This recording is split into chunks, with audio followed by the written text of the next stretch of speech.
Once upon a time, there lived a woman named Ujunwa. Ujunwa had a tailoring shop in a very busy market close to the famous motor park. She was returning back home from her shop one day when she felt a very sharp pain in her chest. She tried to endure the pain as she continued walking, but soon noticed that the pain was now excruciating and unbearable. She screamed in agony as she fell to the ground. Fidgeting, she became unconscious and woke up many hours later in the hut of the popular medicine woman in her village. Standing next to her was a man she had never seen before. He introduced himself as Somto and narrated how he caught sight of Ujunwa by the roadside and rushed her to the medicine woman's hut. Ujunwa was so grateful to Somto for saving her life. She looked at the medicine woman and could see worry in her eyes. "What is wrong with me?" she asked the medicine woman, who shook her head and said that Ujunwa was dying. She narrated that Ujunwa's condition was so severe and untreatable, and that Ujunwa should make her peace with her God as she had only 10 days to live. Tears gushed down Ujunwa's eyes as she remembered her mother, who she was told died of the same sickness not long after she gave birth to her. Somto comforted Ujunwa as he escorted her back home. He made it his duty to always check up on her as she lived all alone. He could not imagine her going through this painful stage of her life alone. So every morning, Somto would walk a long distance from his home to Ujunwa's house to keep her company. He also escorted her to her tailoring shop in the market as Ujunwa made up her mind to continue her tailoring business despite her sickness. She pushed herself so hard that people barely noticed that she was sick. 2 days later, a woman named Nedi visited Ujunwa's tailoring shop. She brought with her some fabrics as she wanted Ujunwa to sew a very beautiful dress for her. Nedi told Ujunwa that the dress was for a very special occasion. She urged Ujunwa to have the dress ready before their agreed date, and Ujunwa assured her that the dress would be ready. Days passed and Ujunwa spent hours and even nights to put the dress together. The stress began to take a toll on her health, slowing her down a bit. On the agreed date, Nedi came to Ujunwa's shop and found her asleep. She asked for her dress, and Ujunwa began to apologize, saying that the dress was not yet ready as she was very ill.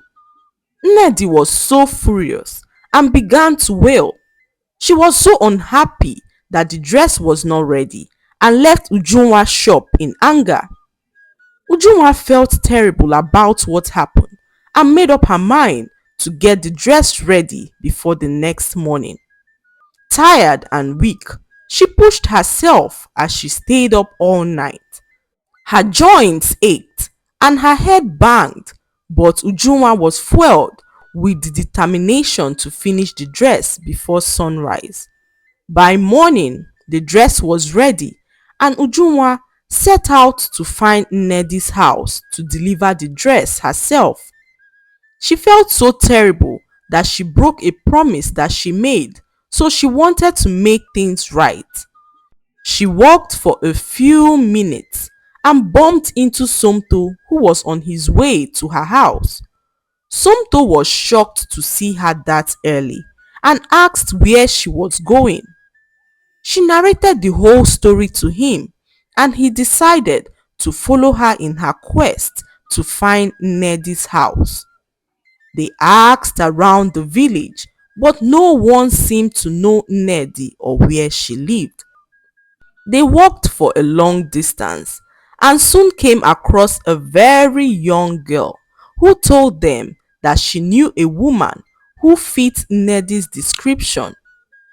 The young girl, however, told them that the woman she believed to be Nnedi lived in a neighboring village, and Ujunwa pleaded with the girl to take her there. The girl agreed and they followed her. They walked for a few hours and Ujunwa's weakness became profound. She continued to push herself and soon they arrived at a small house. Somto knocked at the door of the house, but no one responded. He kept knocking for a few minutes and soon heard a sharp cry coming from inside the house. Somto forced the door open and Ujunwa saw Nnedi with a knife. Somto rushed to Nnedi and grabbed the knife from her hand, and Nnedi let out a loud and painful cry.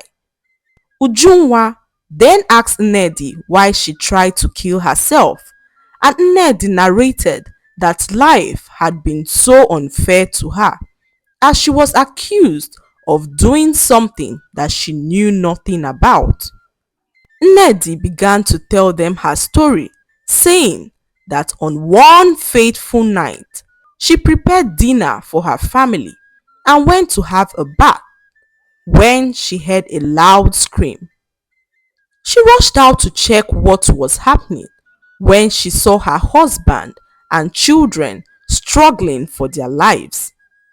A few minutes later, they all died of food poisoning and the whole village gathered and accused her of killing her family. Nnedi narrated that she escaped death on that day because she decided to have her bath before eating. The villagers had subjected her to numerous fetish practices to prove her innocence, but still no one believed that she was indeed innocent. Nnedi then revealed that she made up her mind to die and join her family. She knew that the villagers would not give her a befitting burial, so she decided to sew a beautiful dress for herself, which she wanted to wear when she killed herself, at least to look beautiful and not unkempt.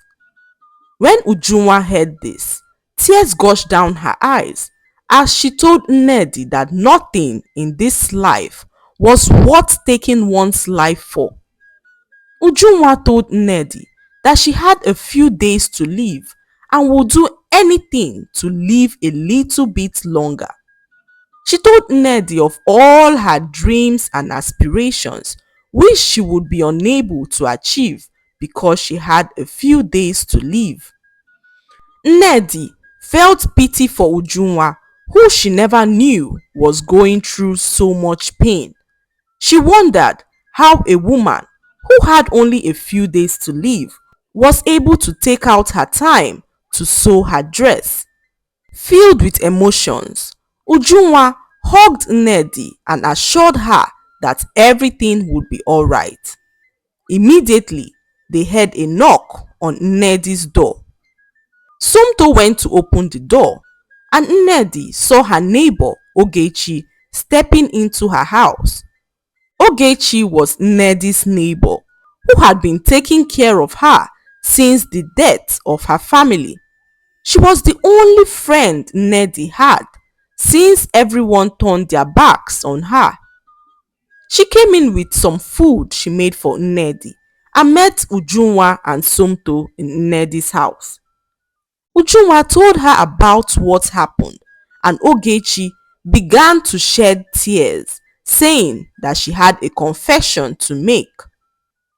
Everyone stared at Ogechi as they wondered what confession she had to make. She then revealed that on that fateful day, when Nnedi's family died, she was behind her house when she saw Amara sneaking out of Nnedi's house.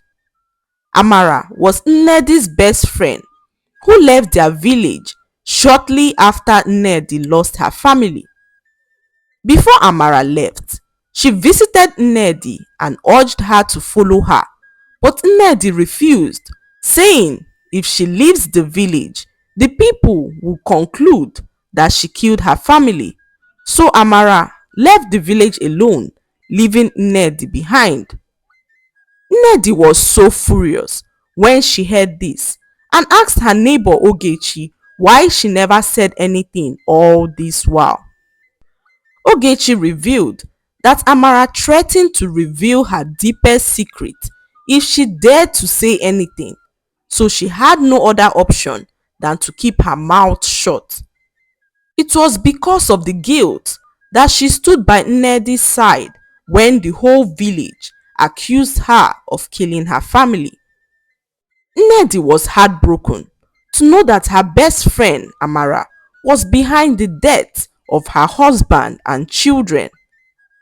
Ogechi then promised to make things right by confessing to the village elders, as she could not stand to see Nnedi go through any more pain.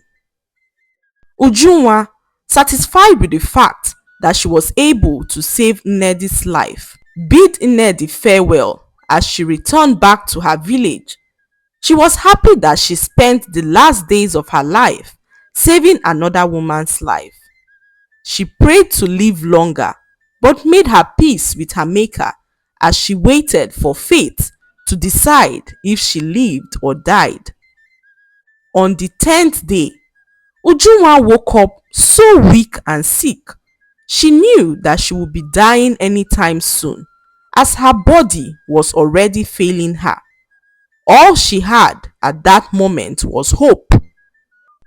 As she lay down on her dying bed, she saw a very bright light that shone in through her window. As the light shone, strength began to fill her body. Her once weak body was now energized, and Ujunwa found herself standing from her bed without any difficulty. A miracle had happened, and Ujunwa could not believe that she was no longer dying. The next day, Somto came to Ujunwa's house, hoping to meet her dead body, but to his surprise, he saw Ujunwa alive and strong. He hugged her tightly as tears began to gush down his eyes. All night, Somto prayed for a miracle to happen, and to his greatest surprise, his prayers were answered. That was how Ujunwa lived long and finally married Somto, who loved and cherished her all the days of her life. The lesson to be learned from this story is that nothing in life is worth killing oneself over. Always remember that life is so precious and that there are people out there who are willing to do anything within their power to live. So, cherish your life. I hope you enjoyed the story. Please like, subscribe, and leave a comment. It helps us grow our channel. I'll see you in our next story. Bye.